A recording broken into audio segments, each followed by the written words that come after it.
Hello, everyone. I'm happy to start off the conversation about the book Coercion and its Fallout by Murray Sidman, and I'll be summarizing this first chapter for you guys called The Coercive World. So, this chapter is all about helping point out, as this book tries to talk about coercion and how it's prevalent in society. Um, but also the problems with it and why we need to try to move away from it. So this chapter is trying to really just illustrate how much coercion is part of our everyday life. So the chapter talk opens with talking about how our world is full of things ready to punish behavior deemed wrong while neglecting opportunities to praise or support good behavior. Like rent, you either pay on time or you get out, and you must obey the law or you go to jail.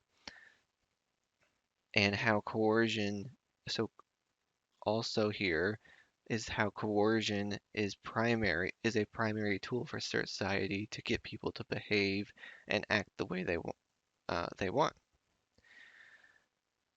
There are more benevolent versions of coercion, like giving advice to someone, like reminding someone to um, grab an umbrella to keep from getting wet. So the reason that's coercion is that you're warning them of something that is, aversive. But you can also say the same thing of grab the umbrella, but instead you can say it so you stay dry. Um, Also, doctors might be more effective if they taught what to do instead of what not to do to stay healthy. This part is particularly harmful because, oftentimes when we give out coercive advice, or there are implied threats within there of, bad things will happen if you uh, don't do this. This is particularly harmful because we wind up, instead of ceasing to do the harmful thing, we wind up just trying to avoid the the coercers, the person trying to coerce or using coercion. And then if you avoid your doctors or whoever it is that is maybe trying to has good intentions and trying to help you, um, then you wind up not getting those benefits. Um, what's ironic about this book and this chapter is that this book actually winds up using coercion in its language to talk about the problems of coercion and to move away from using it. So interestingly, the book even has to resort to coercion to help teach us about the problems of it. The first big section of the chapter is actually about how the origins of a lot of this coercion is about how humans respond to nature and its threats. So how people try to survive in nature. So needing shelter, needing um, protection from the elements, um, needing food to keep the body nourished. So needing to be able to find food, store food, um, stay warm, or not get too hot. All these things are nature coercing us to um, avoid discomfort, right? So we've developed a lot of practices in our human behavior to try to um, avoid those things. So this part of the chapter is all about that. It even talks about some of the human drives that have arisen from e- evolution from these things um, can actually result in us having bad consequences. So like sexual reproduction is part of our drives because it helps, have more humans and survive as a species. But if the population gets too high and we're still having um, that much reproduction, then we might run out of resources to support that population, and then humans are at risk again. So the lengths we go to in order to protect us from the internal and external forces of nature cost many people so much money and stress. Just look at our healthcare and cost of living costs, so that the cost it takes to shelter ourselves or clothe ourselves. These costs to individuals drives the economy, and at the same time as people capitalize on these needs as well, so that people can make money off of it, but it also costs people money. So it's a kind of a vicious cycle, responding to this environmental coercion. We can also consider the expense we put into weather forecasts. It takes up a lot of TV coverage, even though it probably doesn't generate that much money for TV companies, because every second matters, and if there's not an advertisement there, or a show running that helps propel advertising, um, that doesn't help. But because uh, we care so much about the weather and trying to respond to uh, nature and respond to nature, we still dedicate so much time and resources to trying to predict it, and also inform people of how to respond to the weather and nature. Um, the next part is about social coercion. It's called the hostile community.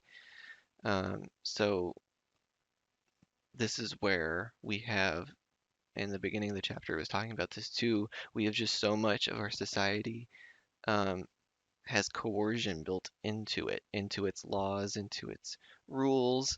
So like we were saying at the beginning, if you break the law, you go to the jail.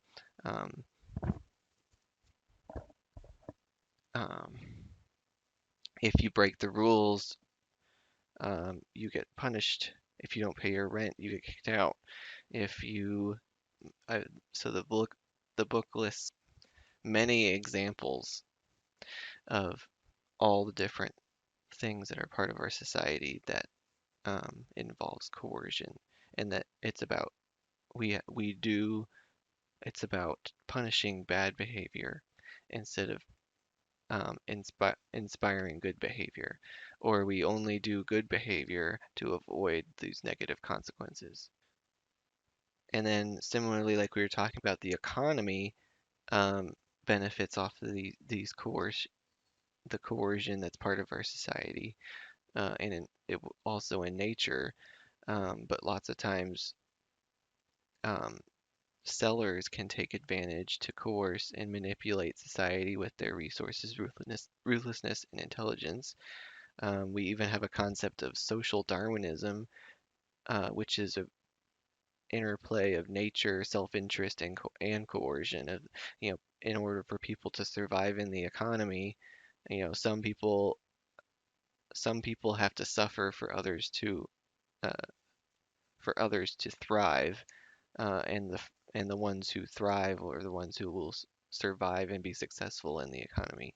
Um, so with social coercion, we actually expect it from many of the people that we trust the most. So our family members, our teachers, our doctors.